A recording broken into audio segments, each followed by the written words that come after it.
भारत में हर दिन अपराध की नई घटनाएं सामने आ रही हैं। इन घटनाओं से न केवल समाज की सुरक्षा पर सवाल उठ रहे हैं, बल्कि हमारी न्यायिक व्यवस्था की कमजोरियां भी उजागर हो रही हैं। एक तरफ नाबालिग लड़कों की घिनौनी करतूतें समाज को शर्मसार कर रही हैं, तो दूसरी तरफ पर्यटकों की सुरक्षा के लिए पुलिस स्वयं ही विश्वासघाती साबित हो रही है। साइबर अपराधियों ने लाखों की रकम लूटी है।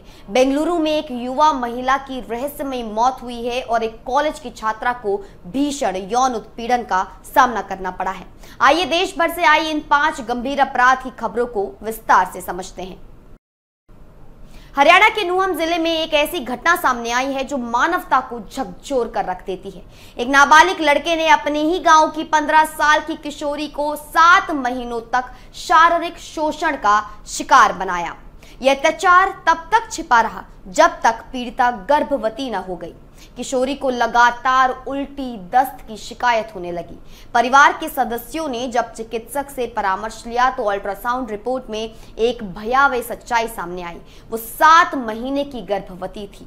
इस घटना के खुलासे के बाद पीड़िता ने अपने पिता को पूरी घटना बताई।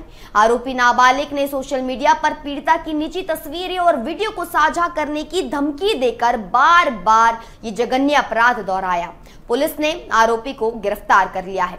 जुवेनाइल जस्टिस बोर्ड ने उसे सुधार गृह में भेज दिया है। सबसे अधिक चिंताजनक पहलू यह है कि जब पीड़िता के पिता ने आरोपी के परिवार वालों को इस बारे में सूचित किया तो उन्होंने न केवल धमकी दी बल्कि गर्भपात कराने का भी दबाव बनाया। ये घटना न केवल नाबालिगों में बढ़ती हिंसा की भयानक प्रवृत्ति को दर्शाती है, बल्कि सोशल मीडिया के घातक दुरुपयोग और समाज में व्याप्त अमानवीय मानसिकता को भी उजागर करती है। केरल के पर्यटन स्थल मुन्नार में एक महिला पर्यटक को अपमानजनक और डरावने अनुभव से गुजरना पड़ा।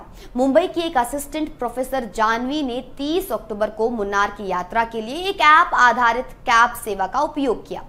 KSRTC बस स्टैंड के निकट स्थानीय टैक्सी चालकों के एक समूह ने उसकी गाड़ी को रोक दिया। ये चालक दावा कर रहे थे कि स्थानीय न्यायालय के आदेश के अनुसार ऐप आधारित कैब सेवाएं मुन्नार में प्रतिबंधित है। जब जानवी ने स्थिति में पुलिस की सहायता मांगी तो पुलिस के अधिकारी टैक्सी चालकों का समर्थन करते हुए दिखाई दिए। पुलिस ने जानवी को स्थानीय टैक्सी सेवा का उपयोग करने के लिए दबाव बनाया। इस भयावह अनुभव के चलते जानवी को अपनी यात्रा रद्द करनी पड़ी और मुंबई लौटना पड़ा। इसके बाद जानवी ने इंस्टाग्राम पर अपना दुखद अनुभव साझा किया, जहां उन्होंने कहा कि यह अनुभव गहरा आघात था और वो भविष्य में केरल की यात्रा दोबारा नहीं करेगी। ये पोस्ट तेजी से वायरल हुई। जनता के आक्रोश के बाद पुलिस विभाग ने तुरंत कार्यवाही की। Senior grade sub inspector George Kurian और असिस्टेंट सब इंस्पेक्टर साजू पॉलोस को निलंबित कर दिया गया है। स्थानीय टैक्सी ड्राइवरों को भी गिरफ्तार किया जा चुका है। दिल्ली में साइबर अपराधियों द्वारा एक नई और विनाशकारी ठगी की घटना सामने आई है। 32 वर्षीय एक युवक को अज्ञात अपराधियों ने 13 अगस्त को फोन कॉल करके भयभीत किया। कॉल करने वाले ने स्वयं को ATS एंटी टेररिस्ट स्क्वाड का प्रमुख बताया। अपराधी ने दावा किया कि पीड़िता के नाम से कश्मीर में एक गुप्त बैंक खाता खोला गया है, जिसमें 50 लाख रुपए जमा किए गए हैं। आरोपी ने कहा कि यह खाता 2019 के पुलवामा आतंकवाद हमले से जुड़ा हुआ है।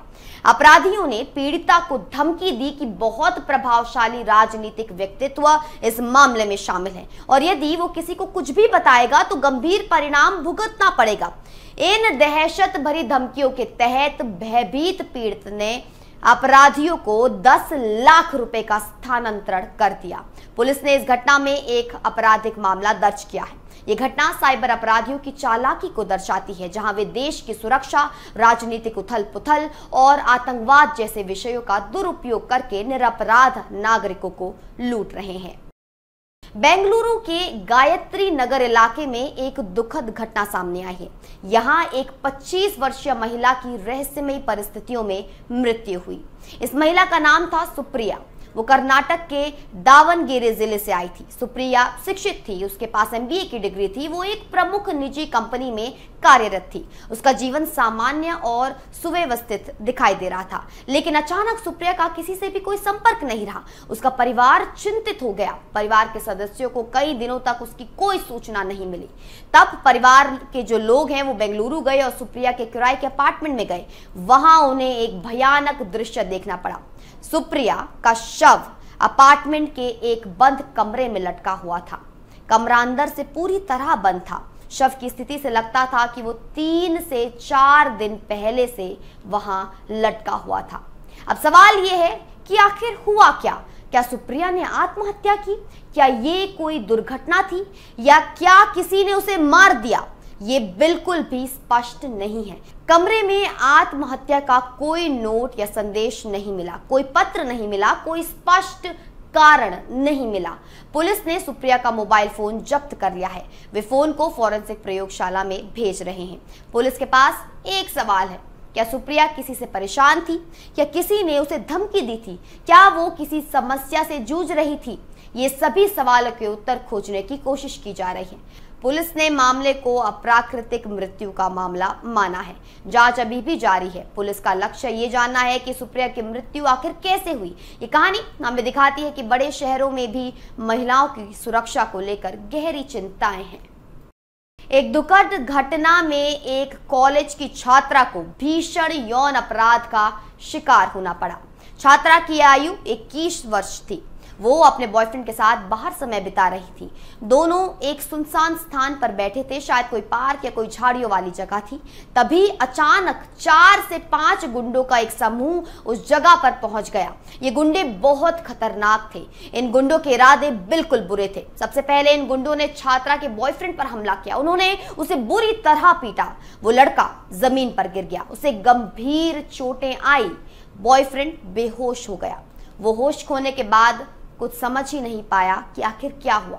जब बॉयफ्रेंड बेहोश पड़ा था तब इन गुंडों ने छात्रा को घसीटकर झाड़ियों में ले गए।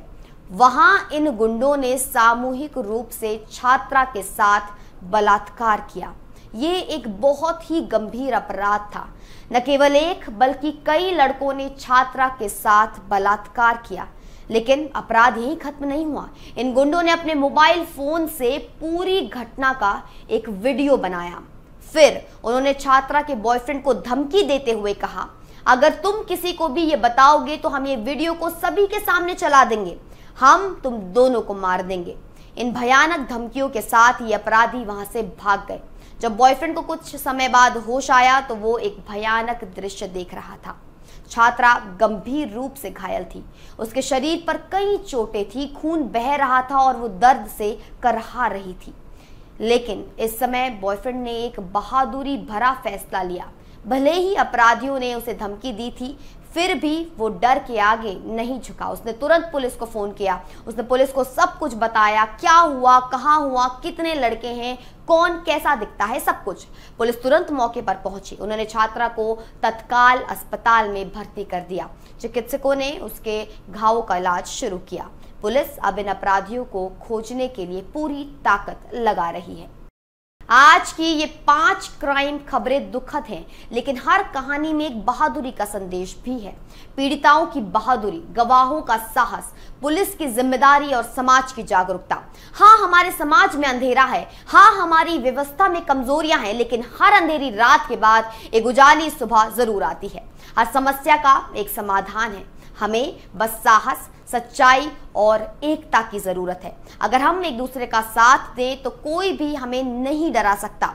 तो आइए मिलकर एक बेहतर भारत बनाएं।